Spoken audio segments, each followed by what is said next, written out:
বোকা হৰি ৰাম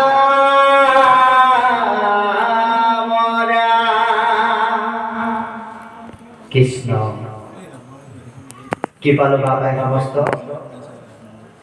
আমি আদৰণি সমিতিৰ যোগেদি গম পাইছো আপোনালোকৰ মাজলৈ অহা কালিলৈ সন্মানীয় জগত বনিয়া প্ৰভুজন আহিব আৰু তেৰাই হৈছে আমাৰ আধ্যাত্মিক জীৱনৰ গুৰু আৰু পথ প্ৰদৰ্শক। তেৰাই যদি হস্তক্ষেপ নকৰিলেহেঁতেন আমি আপোনালোকৰ দৰে মহাভকতৰ চৰণ সেৱা ধৰিব নোৱাৰিলোহেঁতেন। গতিকে আমি গুৰুত গৈ কেতিয়াও উদ্ধ হ'ব নোৱাৰো বা গুৰুতকৈ আগবাঢ়িব নোৱাৰো। আমাৰ আদৰণি সমিতিয়ে জানিবলৈ দিছে আমাৰ আধ্যাত্মিক জীৱনৰ গুৰু পথ প্ৰদৰ্শক জগত বনিয়া প্ৰভুজনাই অহা কালিলে তৃতীয় স্কন্ধ ভাগৱতৰ ওপৰত বিশ্লেষণ আগবঢ়াব। সেয়েহে আমি অকণমান তেৰাতকৈ পিছত থাকিব বিচাৰোঁ, যিহেতুকে তেখেতৰ আমি শিষ্য। সেইকাৰণে আমি তেৰাতকৈ আগ নাবাঢ়ি দ্বিতীয় স্কন্ধ ভাগৱতৰ পৰাই আমি আৰম্ভ কৰিম। ভাগৱত মহাধৰ্ম মংগলাচৰণ পদ শ্ৰীকৃষ্ণই নমঃ। এৰা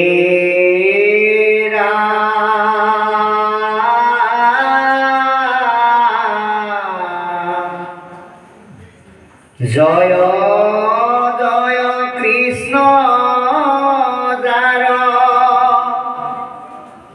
স্মৰণ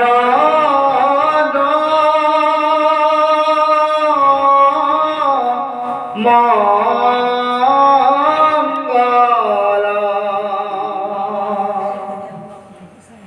জগ যুগাদিৰু হৰি নাম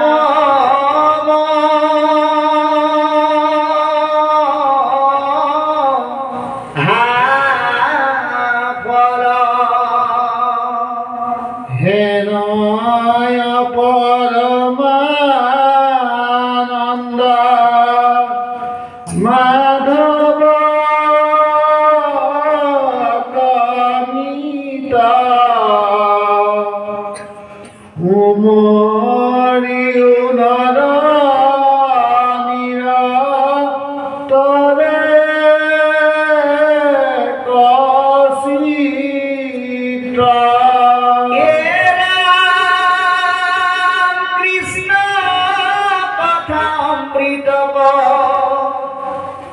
পিউষা বধানে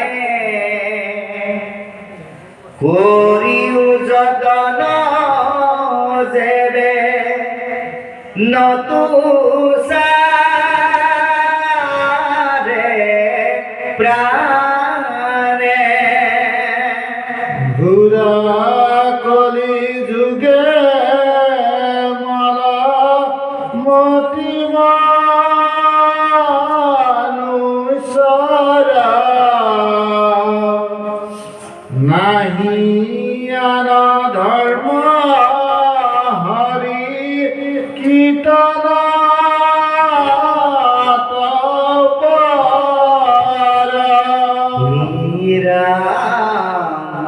শরীর দয়াছে কলি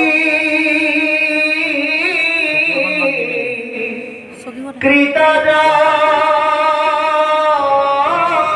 তদুখ গুসুক প্রথমে করা হরি হরি ঘুষ কৃষ্ণর শরণে করি অশেষ প্রণতি অসুতর কিঙ্কর শঙ্করণী গোদতি। বাৰ কৃষ্ণ জয় গুৰু শংকৰ পৰম ভক্তিভাজন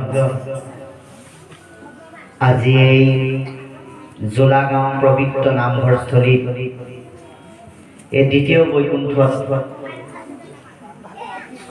উপস্থিত তথা উপবিষ্ট নৰৰূপী নাৰায়ণ সদৃশ ভকত প্ৰাণ বৈকুণ্ঠৰ বাৰিষত স্বৰূপ কৃপালু বাপ বান্ধৱ সমস্ত ব্ৰজধামৰ গোপী সত্ৰী আই মাতৃ সমস্ত আৰু দেশ তথা জাতিৰ মেৰুদণ্ড সদৃশ যুৱক যুৱতী বন্ধু বান্ধৱীসকল কেঁচা সোণৰ চেকুৰা সদৃশ কণ কণ ভাইটি ভণ্টি শিশুসকল জয় জয়তে